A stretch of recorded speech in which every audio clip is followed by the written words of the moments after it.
सौगात न्यूज में आपका स्वागत है। पेश हैं आज की खबरें। हरियाणा के कई जिलों में पिछले 24 घंटों से हो रही तेज बारिश से जनजीवन अस्त व्यस्त हो गया है। मौसम विभाग ने भिवानी, झज्जर, रोहतक, भिवानी, हिसार, सोनीपत और जींद जैसे जिलों में भारी बारिश की चेतावनी जारी की थी। बारिश के कारण रेवाड़ी में 3 किलोमीटर लंबा जाम लग गया और भाड़ावास रोड पर रेलवे अंडरपास की मिट्टी धंस गई। हिसार में सबसे अधिक 49 मिमी बारिश दर्ज की गई है। कई इलाकों में जलभराव की स्थिति है और यातायात भी प्रभावित हुआ है। हरियाणा के जींद जिले के रहने वाले सीआरपीएफ इंस्पेक्टर कुलदीप मलिक जम्मू कश्मीर के उधमपुर में आतंकी हमले में शहीद हो गए। उनके परिवार को अब तक उनकी शहादत की जानकारी नहीं दी गई है। 54 वर्षीय मलिक जल्द ही डीएसपी के पद पर प्रमोट होने वाले थे। उनका पार्थिव शरीर आज दिल्ली पहुंचने की संभावना है और कल पूरे राजकीय सम्मान के साथ अंतिम संस्कार किया जाएगा। कुलदीप मलिक कुश्ती के नेशनल खिलाड़ी रह चुके थे और खेल कोटे से सीआरपीएफ में भर्ती हुए थे। उनके 2 बेटे हैं, एक सेना में और दूसरा रेलवे पुलिस में तैनात है। उधमपुर के डिग ने इस घटना को ड्यूटी का हिस्सा बताते हुए ऑपरेशन जारी रहने की बात कही। सीएम नायब सैनी ने मलिक की शहादत पर दुख व्यक्त किया। हरियाणा में विधानसभा चुनाव के दौरान सरकारी भर्तियां जारी रहेंगी। राज्य के मुख्य निर्वाचन अधिकारी पंकज अग्रवाल ने स्पष्ट किया है कि चुनाव आचार संहिता के दौरान भी हरियाणा कर्मचारी चयन आयोग HSAC और हरियाणा लोक सेवा आयोग HPSC भर्ती के विज्ञापन जारी कर सकते हैं। कांग्रेस पार्टी द्वारा इस पर उठाए गए सवालों का जवाब देते हुए उन्होंने कहा कि चुनाव आयोग को इस संबंध में कोई आपत्ति नहीं है। अग्रवाल ने यह भी बताया कि चुनाव के दौरान सुरक्षा के लिए केंद्र सरकार से 70 कंपनियां पैरामिलिट्री फोर्स की मांगी गई थी और राज्य सरकार द्वारा 255 कंपनियों की मांग की गई थी। फरीदाबाद में दलित समाज द्वारा सर्वोच्च न्यायालय के हालिया निर्णय के विरोध में 21 अगस्त को भारत बंद का आह्वान किया गया है। इसको देखते हुए फरीदाबाद पुलिस ने आमजन से शांति बनाए रखने की अपील की है। पुलिस ने स्पष्ट किया है कि भारत बंद के दौरान कानून व्यवस्था भंग करने या सार्वजनिक संपत्ति को नुकसान पहुंचाने वालों के खिलाफ कड़ी कार्रवाई की जाएगी। पुलिस ने यह भी कहा है कि नए कानूनों के तहत दर्ज मामलों को वापस नहीं लिया जाएगा।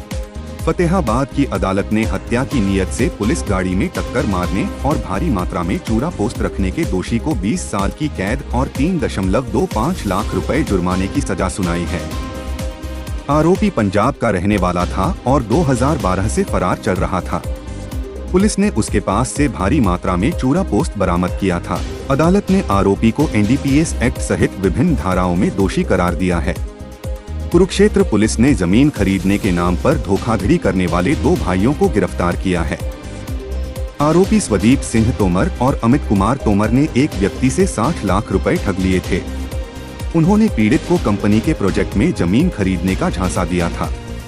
पुलिस ने दोनों आरोपियों को 5 दिन के पुलिस रिमांड पर भेज दिया है।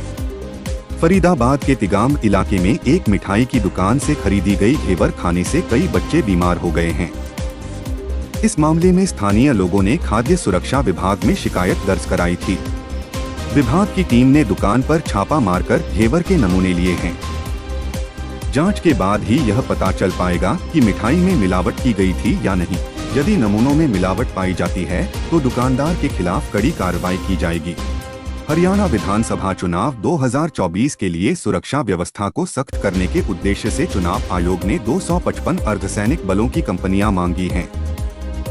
इनमें से 70 कंपनियां पहले ही हरियाणा पहुंच चुकी हैं। राज्य की 90 सीटों पर 1 अक्टूबर को मतदान होगा और मतगणना 4 अक्टूबर को की जाएगी। मुख्य निर्वाचन अधिकारी पंकज अग्रवाल ने बताया कि 27 अगस्त को फाइनल मतदाता सूची प्रकाशित होगी, जबकि 12 सितंबर तक नामांकन दाखिल किए जा सकेंगे। रोहतक से कांग्रेस सांसद दीपेंद्र सिंह हुड्डा के इस्तीफे के बाद हरियाणा की राज्यसभा सीट के लिए 3 सितंबर को चुनाव होना है। भारतीय जनता पार्टी ने इस उपचुनाव के लिए किरण चौधरी को उम्मीदवार घोषित किया है। विधायक दल की बैठक में उनके नाम पर मुहर लगाई गई। कृषि मंत्री कंवर पाल ने बताया कि किरण चौधरी बुधवार को नामांकन दाखिल करेंगी। विधानसभा में बीजेपी की मजबूत स्थिति के चलते इस सीट पर पार्टी की जीत तय मानी जा रही है।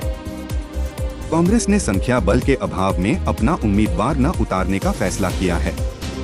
फरीदाबाद में 21 अगस्त को राष्ट्रपति द्रौपदी मुर्मू जेसी बोस यूनिवर्सिटी के दीक्षा समारोह में शामिल होंगी। उनके आगमन को लेकर सुरक्षा व्यवस्था का सख्ती से निरीक्षण किया गया। सीआईडी प्रमुख आलोक मित्तल ने यूनिवर्सिटी परिसर और बदरपुर बॉर्डर रूट की सुरक्षा का जायजा लिया। राष्ट्रपति की सुरक्षा में 1500 से अधिक पुलिसकर्मी, 6 पुलिस उपायुक्त और 13 सहायक पुलिस आयुक्त तैनात रहेंगे। गुरुग्राम में झुग्गी माफिया फिर से सक्रिय हो गया है और शहर के विभिन्न इलाकों में अवैध बस्तियां बस रही हैं। पुलिस प्रशासन द्वारा पहले भी कई बार कार्रवाई की गई है, लेकिन झुग्गी माफिया फिर से अपनी गतिविधियां शुरू कर चुका है। सेक्टर 37, सिलोखरा, तिगरा जैसे इलाकों में बड़ी संख्या में झुग्गियां उभर रही हैं।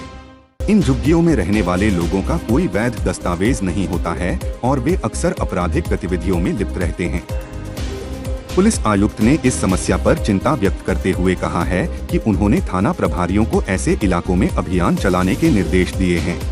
आज के समाचार में बस इतना ही। देखते रहें सौगात न्यूज।